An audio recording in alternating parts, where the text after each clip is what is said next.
Hello and welcome to Say Hi to the Future, Ingenious Thinkers, a podcast aimed at highlighting the human side of ingenuity.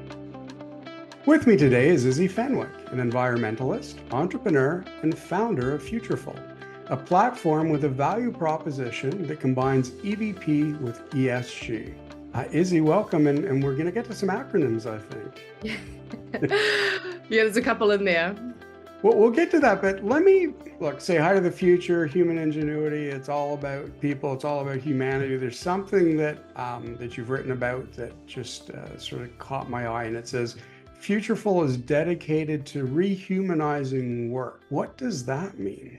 What that means for us is sort of re-looking at what work actually means to people. And once upon a time, it was just somewhere you went to get a paycheck. And now it actually plays such a big part in our human experience, and whether we have, good well-being and a fulfilled life actually has a lot more to do with that working experience now than it might have done a while ago. And so we want to, recreate and redesign what work looks like and means to people. And I guess one of the big parts of that for us is traditionally one of the most used tools in recruitment is the CV, which is a piece of paper with a number of things you've done on it that doesn't actually capture your human essence or what makes you a unique and useful contributor to an organization. It just looks at you as a unit of resource. And that's not really that reflective of the society we have today and the types of human experiences that we're trying to create for people. Okay. So what are we trying to create for people? We're trying to create a more fulfilling human experience, really, when it comes to work. We spend so much of our lives at work. We spend around 81,000 hours of our lives at work. And we don't even spend that much time doing anything else. Like maybe we spend that much time sleeping over the portion of our lives, but probably not even. So the most time we spend doing anything is working. So if we're going to spend that much time working, how can we create a life where the majority of the time that we spend is doing something meaningful, doing something fulfilling, something that nourishes us and positively contributes to our well-being? And for Futureful as well, and maybe this is a good lead into talking a little bit about some of those acronyms. If we spend 81,000 hours working, which is about 2,000 weeks of our lives, that's also the biggest ethical decision we can make with our lives. 81,000 hours, if we translate that into time and money, it's the biggest commitment or investment that we can make. We should be making those investments ethically, and we should be really thinking about where are we spending our time and energy and effort in ways that positively contribute to our life and our human experience, but also positively contribute to society and the environment. So we can either use those 81,000 hours for good, or we can use them in less meaningful ways. As an employer, how do we balance that? I mean, as a CEO, you report to the board. As a manager, you report to the director.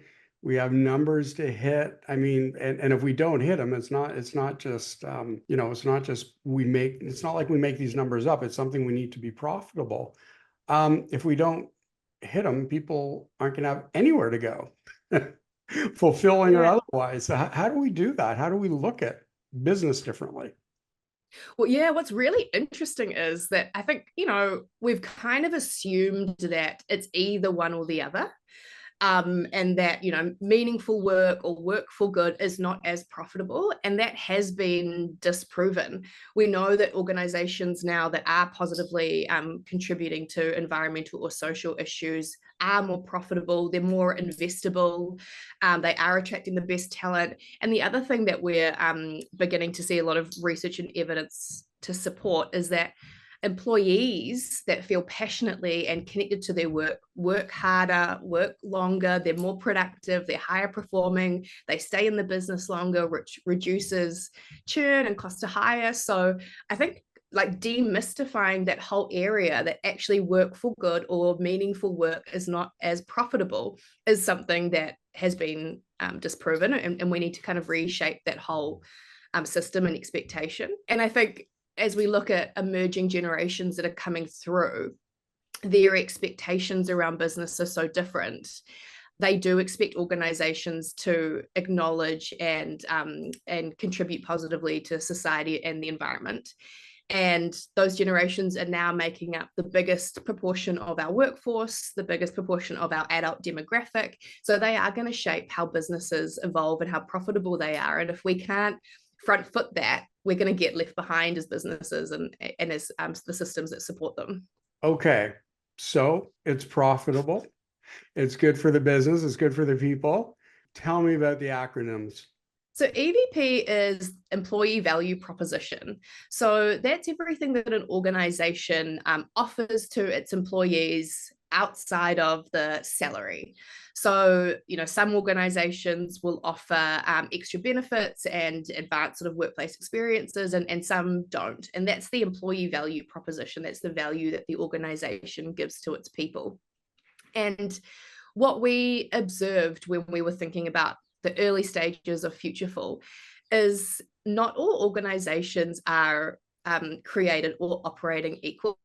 Some are creating really superior employee value propositions where they really care about the experience that their employees are having, and offering really sort of advanced benefits. And again, that these benefits and experiences were positively contributing to the employee experience, but that had positive effects on the business's productivity and profitability, and just in general, we're creating a superior kind of outcome for everyone.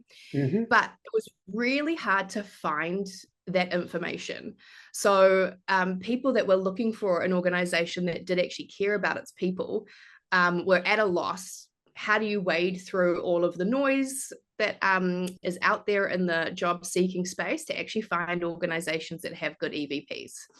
So, Izzy, how do you get people there? I mean, quite literally, I was overseeing a workshop some years ago now where we were touching on this. It was part of innovation, it was part of process innovation, how we look internally at building teams, and somebody goes, "Well, we started putting out bowls of apples on Friday."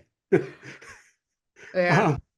Which I kind of went, okay, and next. So how do we, though? I mean, and I say it glibly, and it's one thing to joke about it, but a lot of organizations still are lost in that type of thinking. And it's one thing, as I said, being glib, or I'm joking about it, but Yeah. we need to find a way to give them a baby step forward. So how do you see doing that? We had the same kind of assumptions, is that organizations are using the same old ways of engaging with their people, like fruit bowls and drinks on a Friday. So a big part of what Futureful is doing is trying to provide live data to reflect what the workforce is actually looking for. So our platform asks talent, what constitutes a great place to work in your view, and it gives them a range of data points to select from. And we're going to use that information to help organizations understand where they should or shouldn't be spending their time and money. And for us, really trying to position that to organizations as a way of being more efficient and effective, that you can stop doing some of these things to do some of these things instead, that we're not asking organizations to do everything. We're just asking them to do the right things at the right time, depending on those needs. And what's been really interesting is the number one thing that our talent are selecting in terms of what they'd like to see from an organization in terms of an ideal place to work at the moment is mental health and wellbeing support. And I think that is so interesting and telling, and got nothing to do with fruit or drinks on a Friday. Mm-hmm. But it does mean that organizations can stop doing some things to focus on the things that really matter. So I think what's interesting, not only is that it comes up and it's embraced, but that in a workplace setting, we're becoming more comfortable at accepting stress, well-being, and maybe I'll call it personal challenges with mental health and well-being. Is that something that you're seeing in your work? Yeah. And again, the other thing that we're seeing is the more that people feel like they don't have to hide a part of themselves at work, the better that they can perform. I mean, when you really think about it, that it's so obvious. Like if you go to work feeling wildly uncomfortable and like you're having to hide a part of yourself, how are you supposed to be part of a high performing team and be productive and be high performing? So the more that organizations really can lean into encouraging people to bring their whole selves to work and whatever, stress or well-being or mental health challenge they might be experiencing, if you can invest in that and accept that and support that from your talent, you're going to get way more out of them. And the other thing that I think is definitely going to happen is as these emerging generations come through and they make up a bigger percentage of our workforce, they do have a higher susceptibility to mental health challenges. One of the defining characteristics of Gen Zs are mental health challenges. And I think, that's, really sad to acknowledge that it's a defining characteristic of that generation, but it's the reality of the time that they were raised. So if organizations can't really begin to understand how do we support and enable this generation, they're just going to miss out on a huge proportion of the workforce. So globally at the moment, 60% of the population's under 35. So that's a huge proportion of the population and significant demographics that if we can't design a system or a workforce that enables them to thrive, our profitability and productivity as a society is going to be impacted. So organizations can either push against acknowledging and supporting some of those issues, and I think they'll be worse off for it, or they can really lean into it and create and enable more high performing teams. Well, what I'm wondering when you're talking though is what the balance is here, and I'm actually speaking legal, so I mean we really can't go too deeply into it. And I don't know if it's different in Canada than it is in New Zealand, but we can create programs and support people privately in these programs, but we could never speak about it openly. I don't know what the environment is like in the workforce or in the workplace in New Zealand, but I find that to be one of it's open, but behind a door, if you will. And I'm not sure how else to describe it. Yeah, and I think one of the other factors that contributes to this challenge is that organizations and talent aren't actually very transparent with each other before they actually really kind of connect and sign that contract. And that can then impact whether that person has a good experience within that organization. Like I said earlier, not all organizations are created equal. So if you really think about what you offer and who you then match with, you can create a culture or an environment that does or doesn't suit that person and enable that person. And therefore, I guess it's in some areas, it's less about, really explicitly enabling and supporting some of those mental health challenges and more having a really intentional sort of concentrated focus on finding the people that are going to thrive in the environment that you're creating and do everything you can to create an environment that is just inherently supportive and inclusive and encouraging. And I think, there's a couple of things in there that I think are really interesting, with diversity, equity, and inclusion and commitments that organizations are making to be more diverse and inclusive. There's a difference between doing that at a policy level and saying we're an inclusive and diverse workplace, and doing that really intentionally with actions within the organization that enable everyone in the organization to reflect an inclusive culture. And I can tell you a little story about that, which was a part of what inspired the creation of Futureful. I was interviewing for a job and I didn't know how to ask them how inclusive or diverse they were as an organization, but that I was going to be marrying my female partner in a few weeks. And so I said that to them in the interview. I said, I'll probably need a little bit of leave if I got the job because I'm getting married to my wife to be Rowan. And that was my way of trying to determine whether they were an inclusive workplace. They said, that's fine. And so that told me that, well, they must be fine with me being gay. A couple of weeks later, I found myself on a plane with a colleague flying to a client, and the colleague berated me for an hour about going to hell for marrying a woman. And what I realized was there's such a difference between an organization sort of superficially saying we're diverse and inclusive, and having really intentional inclusivity embedded in their culture, and something that they, talk about with their people in terms of something we will or won't tolerate. So I think there's a couple of things that organizations can be doing and thinking about that takes that, what are we doing, to a deeper level.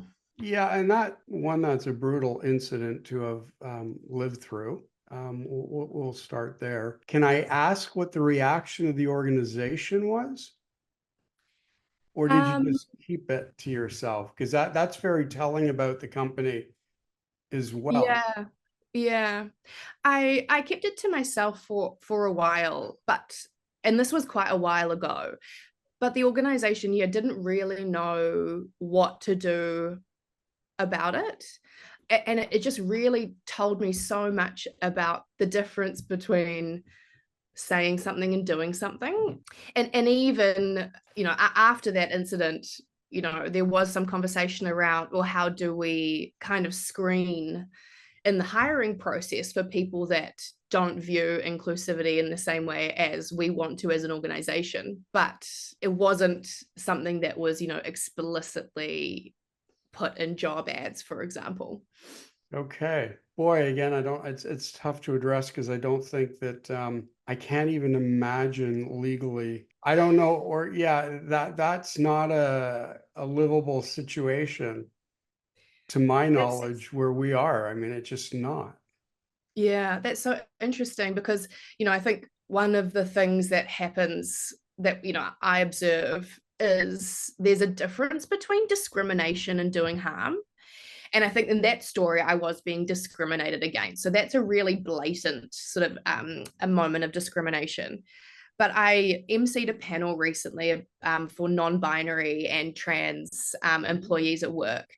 And they were telling me some stories and it's such a thin line between inherent and blatant discrimination and, death by 1,000 cuts.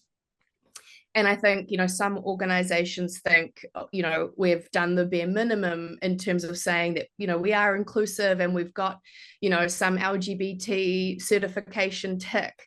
But again, there's still a lot more that needs to happen under the surface to make people feel safe at work and encouraged at work and supported at work. And there's just, I realized after that experience that that was something that would now become like a safety measure for me when I was looking for work, not just a nice to have, does this organization have drinks on a Friday?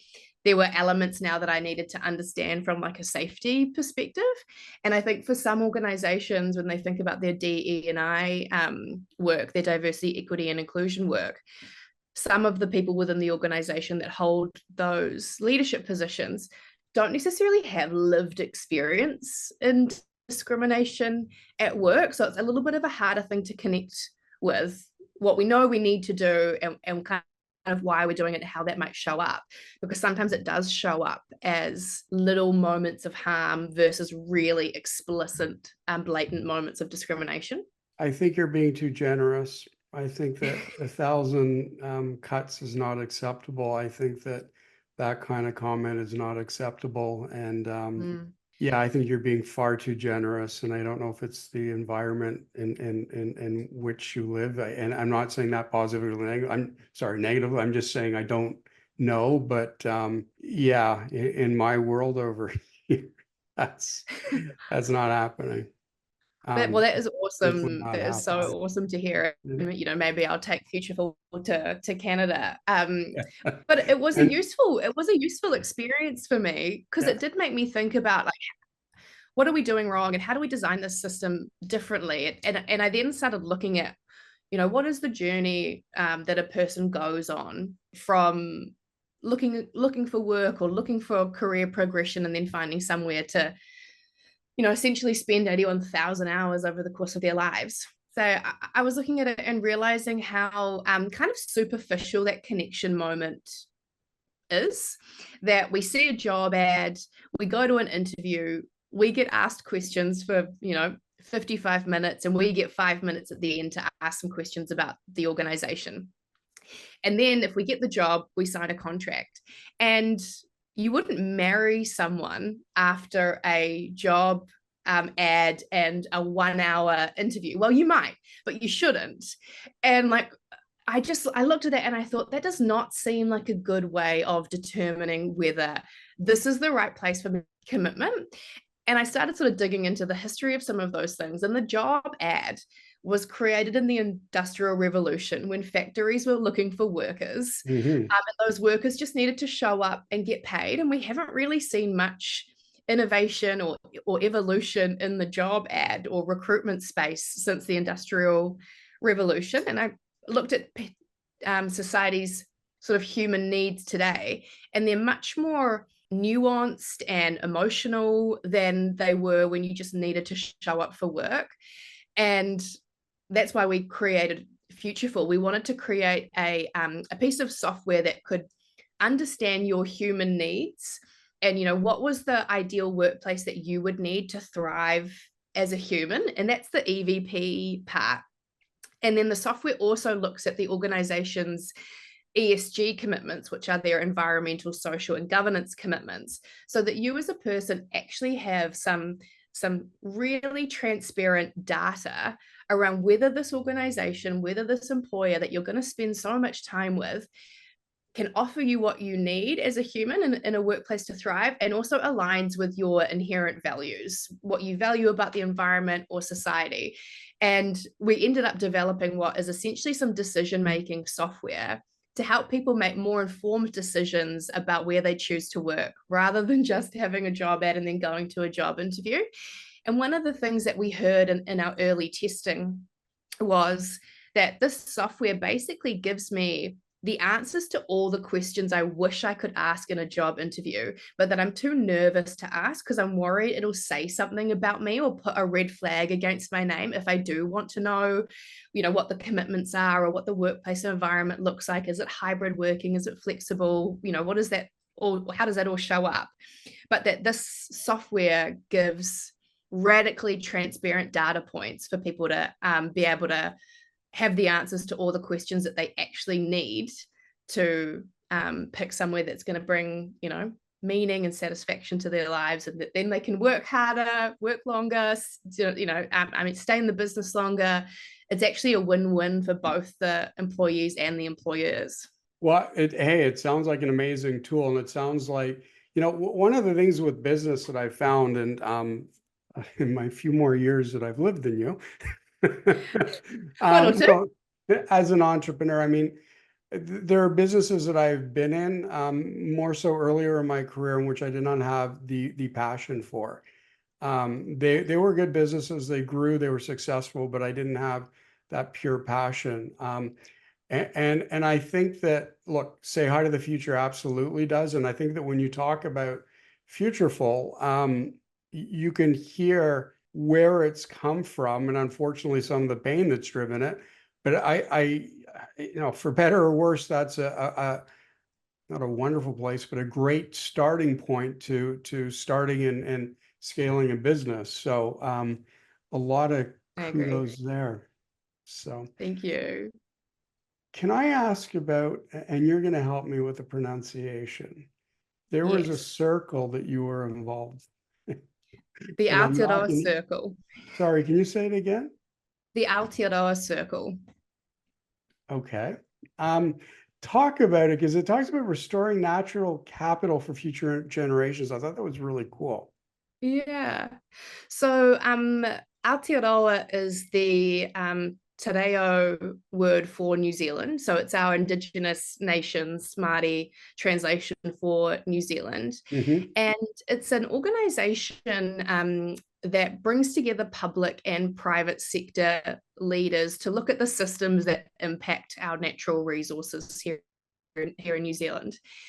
And that was done intentionally, recognizing that when we work in silos as government or public sector and silos in private sector, we can't do nearly as much as we could do if we worked together. And if we're looking at major systemic challenges, we really need to bring both of those entities together to redesign systems, and systems are, inherently super complex and require both sides of that equation to change. And for New Zealand specifically, 70% of our export and a huge amount of our GDP is based on our natural capital. So protecting our finite resources is not just the right thing to do. It's actually critical for New Zealand's prosperity and future generations' success. So it was actually founded by my late father, who had spent quite a bit of time working in the private sector and in the public sector, but separately. So he sat on the Sustainable Advisory board for a number of New Zealand's biggest private sector companies, like Air New Zealand and Westpac, which is one of our big banks, and Fonterra, which is a massive agri company here in New Zealand. And then he also did some work with government. And what he realized was, working in these two areas in silos made the whole process so much slower.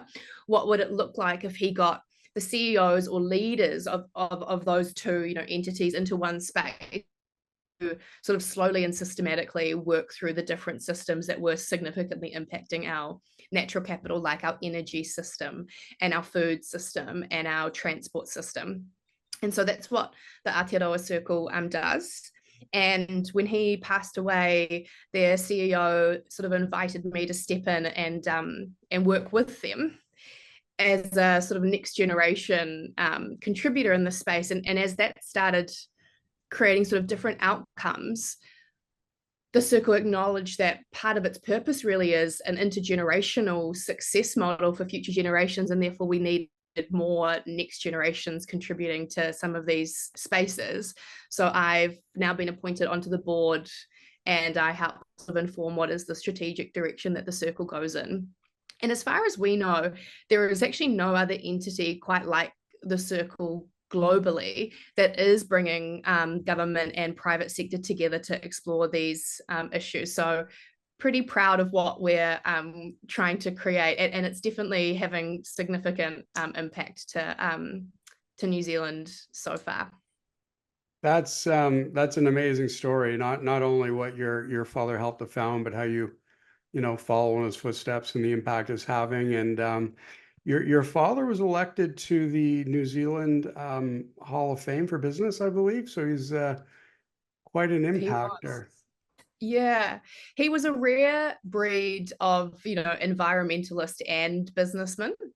So he was, inducted into the New Zealand Business Hall of Fame, but he was also knighted for his environmental contributions to New Zealand and climate change. So we called him Sir Dad, which annoyed him to no end.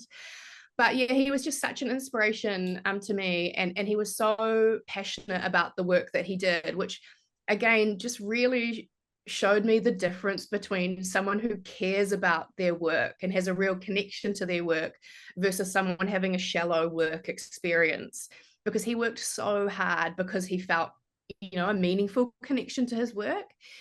And he was sick for a long time. He had cancer for a long time, and he was still working the week before he died because the work was just so important to him. And so when he did pass away, I felt like I couldn't leave his work just lying, on the ground there. So I picked it up, but the skills that I have are so different to the skills that he had. He had, an honorary doctorate. He understood the science of our environmental challenges in these spaces, whereas I'm a human-centered designer by trade with a, degree in communication. So my skills were so different, but it meant I could take the essence of his work, which was corporate responsibility for our environment and our people, and do it differently. And so I'm doing it with a SaaS. I'm doing a tech startup version of what Dad's work was really about. And it's definitely given me a lot more,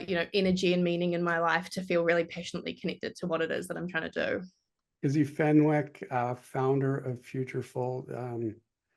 The time has gone so quickly, and I just feel that that's a wonderful place to leave it. I mean, it's about you, it's about your father, it's about the respect that you had for him, and uh, yeah, it's a wonderful, powerful story about who you are and what you're doing. And I'm only laughing because you're talking about all these things and DEI and building the right workforce and people who are committed and for me the best policy in terms of DEI is to look for people with savage curiosity.